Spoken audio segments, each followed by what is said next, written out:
আমরা যে যখন দুঃস্বপ্ন দেখবো তখন আমাদের কয়েকটি দায়িত্ব চলে আসবে। ভালো স্বপ্ন দেখার জন্য কতগুলো দায়িত্ব আমাদের পালন করতে হবে, একটু খেয়াল করবেন। আমাদের প্রত্যেককেই ঘুমানোর পূর্বে উজু করে ঘুমাতে হবে। কি করতে হবে? সবাই বলেন, উজু করে ঘুমাতে হবে। আর আমরা কি করি? এশারের সালাত আদায় করার পরে বাড়িতে গেলাম, ঘুমাবো, ঘুমানোর আগে ইস্তেঞ্জা করি, ইস্তেঞ্জা করে উজু থাকলেও সেটাকে নষ্ট করে তারপরে ঘুমাই। তো আপনার রাতে যে স্বপ্নটা দেখবেন সেই স্বপ্ন ভালো হওয়ার ব্যাপারে সম্ভাবনা আর নাই, কম, অনেক কম।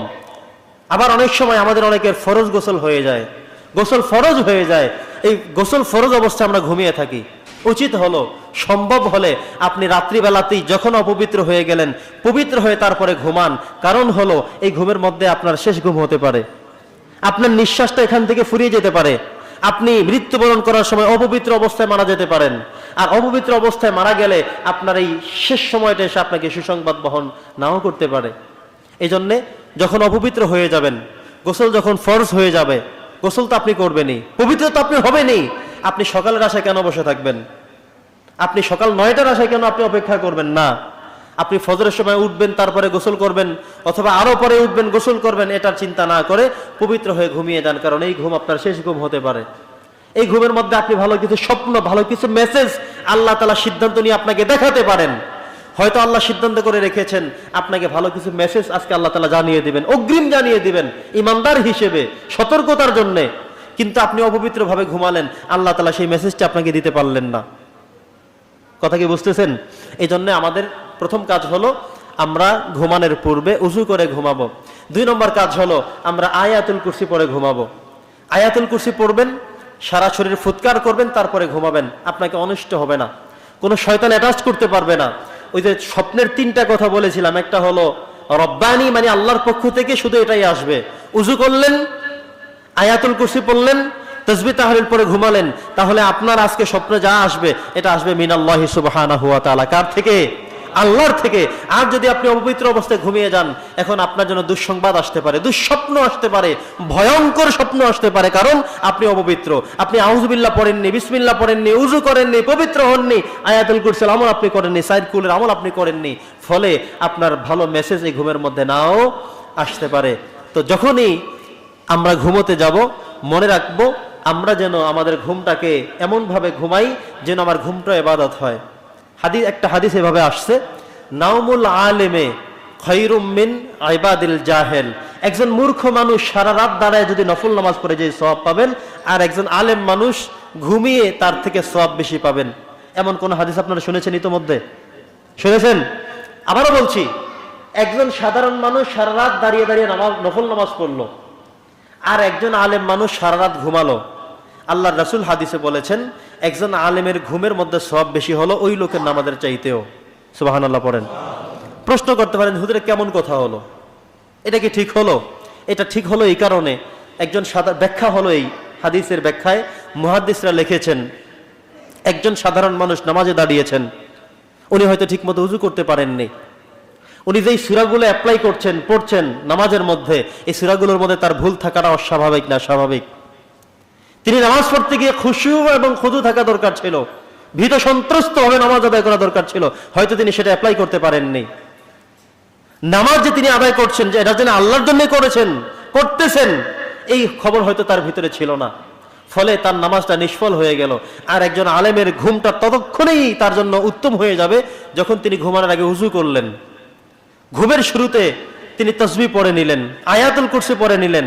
এমনকি হাদিসের মধ্যে আসছে নবী করিম সাল্লাল্লাহু আলাইহি ওয়াসাল্লাম বলেছেন এক লোক জিকির করতে করতে ঘুমিয়ে গেছে, ফেরেশতা লিখতেছেন, লোকটা ঘুমিয়ে যাওয়ার পরে ফেরেশতা বলতেছেন, ইয়া রব, হে আমার আল্লাহ, এই লোকটি তো জিকির করতে করতে ঘুমিয়ে গেছেন, এখন কি করব? আল্লাহ বলেন লিখতে থাকো। যে আল্লাহ সে তো এখন আর বলে না, বলে না বললেও সে যত শুরু করে ঘুমিয়ে গেছে, তার মানে সে এতক্ষণ সজাগ থাকলে এতক্ষণ পর্যন্ত জিকির করতেই থাকতো। সুবহানাল্লাহ। এই জন্য তার খাতার মধ্যে সে উঠা পর্যন্ত তুমি জিকিরের আমল শুধু লিখতেই থাকো, লিখতেই থাকো, লিখতেই থাকো।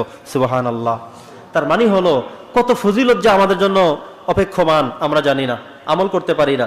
তো একজন আলেমের ঘুমটাকে এ কারণেই উত্তম বলা হয়েছে। চেষ্টা করব আমরা ঘুমানোর পূর্বে উজু করব, আয়াতুল কুরসি পড়বো, কিছু তাসবিহ তাহলিল পড়বো, তাসবিহ পড়তে পড়তে ঘুমিয়ে যাব, তাসবিহ ফাতিমিগুলো পাঠ করব। নবী করিম সাল্লাল্লাহু আলাইহি একটি হাদিস এখানে আবার একটু মনে করে দেই, মনে আসে কিনা খেয়াল করবেন।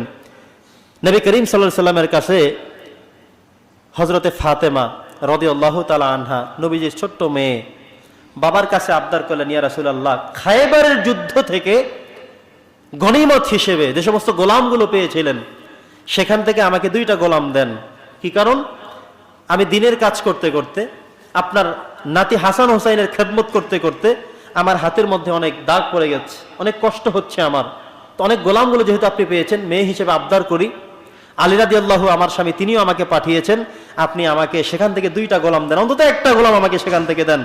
মেয়ে হিসেবে আপনি বাবার কাছে আমি আবদার জানালাম, দাবি করলাম, একটা গোলাম হলেও আমাকে দেন। সুবহানাল্লাহ পড়েন।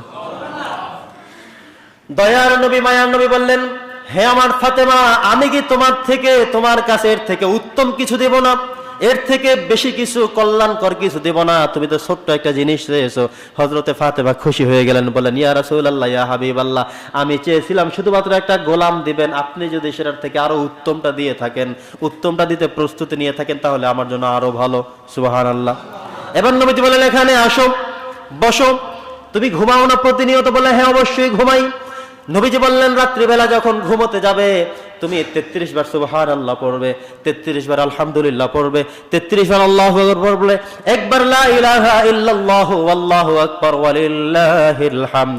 এই তাসবিহটা তুমি পড়ে তারপরে ঘুমাবে। এমন শক্তি আল্লাহ তাআলা তোমাকে দিয়ে দিবেন, জীবনে মরা পর্যন্ত তোমার কারো কোনো হেল্প করার প্রয়োজন হবে না। সুবহানাল্লাহ। কেউ যে সাহায্য করা লাগবে, সহযোগিতা করা লাগবে, কখনো দরকার হবে না। মাঝে মধ্যে এমন হয় না, অনেক মুরব্বীরা লাঠি নিয়ে হাঁটেন, এমন হয় না যে আপনার অ্যাক্সিডেন্ট করে পা ভেঙে গিয়েছে, স্ত্রীর দ্বারস্থ হতে হচ্ছে, মা আপনার সেবা করে দিচ্ছে, বোন আপনার সেবা করছে, সন্তান আপনাকে নিয়ে কাঁধে করে বেড়াচ্ছে, আর শুধু আপনাকে অভিশাপ দিচ্ছে, এমন হয় না? যদি আপনি মনে করেন যে মৃত্যুবরণ করা পর্যন্ত আপনি সমহিমা উজ্জীবিত থাকবেন, নিজের কাজ নিয়ে সম্পাদন করতে পারেন, কারো উপরে দ্বারস্থ হবেন না, কারো হেল্প আপনার প্রয়োজন হবে না, আপনি ইন্তেকাল করা পর্যন্ত ছেলেদের কামাই খাওয়ার প্রয়োজন হবে না, নিজেরটা নিজেই চলতে পারবেন, নিজের পায়ে নিজে দাঁড়াতে পারবেন, এমন যদি হয়ে থাকে, তাহলে সিদ্ধান্ত নিয়ে আজকে থেকে প্রত্যেক ঘুমের পূর্বে আপনি এই তাসবিহে ফাতিমিটি পাঠ করতে থাকুন। আল্লাহ তাআলা মৃত্যুবরণ করা পর্যন্ত আপনাকে সমহিমা উজ্জীবিত করে রাখবেন। সুবহানাল্লাহ।